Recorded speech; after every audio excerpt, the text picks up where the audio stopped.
वंदे मातरम। आज हम बनाएंगे अजवाइन पाक। अजवाइन के गुणों से तो आप सभी परिचित हैं। अजवाइन हमें सर्दी जुखाम ठंड से बचाती है, अनावश्यक फैट को कम करती है और शरीर का शोधन करती है।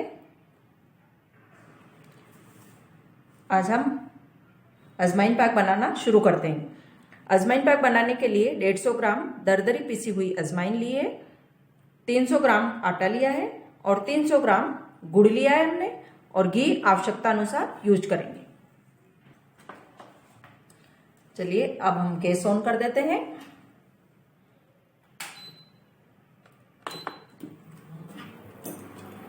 अब हम कढ़ाई में 1 चम्मच घी डालेंगे।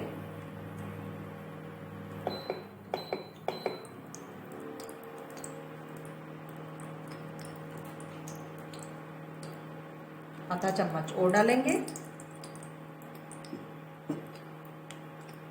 घी मेल्ट हो रहा है। घी मेल्ट हो गया है। ज़्यादा गरम नहीं करें, नहीं तो आटा जल जाएगा। मेल्ट होते ही इसमें आटा मिक्स करेंगे और लगातार चलाते हुए सेकेंगे।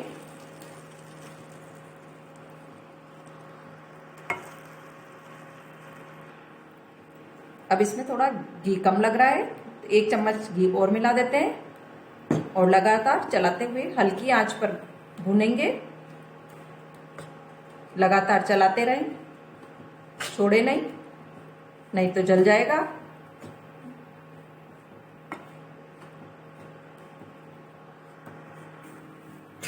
हमें इसे भूनते हुए लगभग 1 से 2 मिनट हो गए हैं।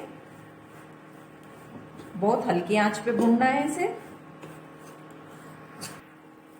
लगभग हमें 5 मिनट हो गए हैं इसे चलाते हुए। आप ध्यान रखिएगा, बिल्कुल धीमी आंच पे चलाएं, तेज आंच बिल्कुल न करें। देखिए लगभग आटा सिकने वाला है। इसके अंदर से बहुत अच्छी खुशबू आ रही है। अब इस स्टेज पर इसमें अजवाइन मिलाएंगे। अजवाइन मिलाकर और भूनेंगे। अब इसमें अजवाइन मिक्स कर दिए, अच्छी तरह से मिक्स करेंगे। इसे हम अच्छी तरह मिक्स करेंगे।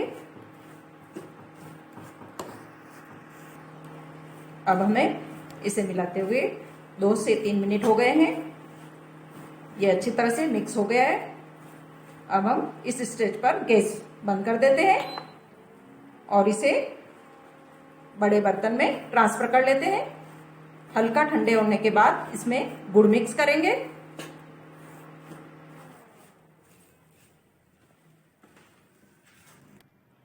अब हम बड़े बर्तन में ट्रांसफर कर लिया है।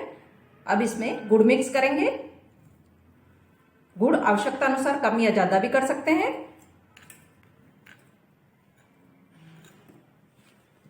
इस स्टेज पर आपको अगर ड्राई फ्रूट्स पसंद हो वो भी इसमें मिक्स कर सकते हैं। जो पसंद हो वो ड्राई फ्रूट्स डाल सकते हैं। हम औषधि के रूप में बना रहे हैं तो ड्राई फ्रूट्स नहीं डाल रहे हैं। सर्दी में इसे सेवन करने से अनावश्यक संक्रमण से बचे रहेंगे और इसे कई दिनों तक स्टोर कर रख सकते हैं बिना फ्रिज के, एयरटाइट कंटेनर में। यह अजवाइन पाक बनकर तैयार है। इसे सर्दी में 1 चम्मच सुबह और 1 चम्मच शाम को खानी चाहिए।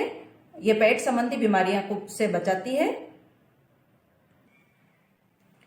ये प्रतिदिन खाना खाने के बाद 1 चम्मच सुबह और 1 चम्मच शाम को खाने से हमारा स्वास्थ्य बहुत अच्छा रहेगा। एक बार आप इसे घर पर बनाएं और सभी को खिलाएं। धन्यवाद।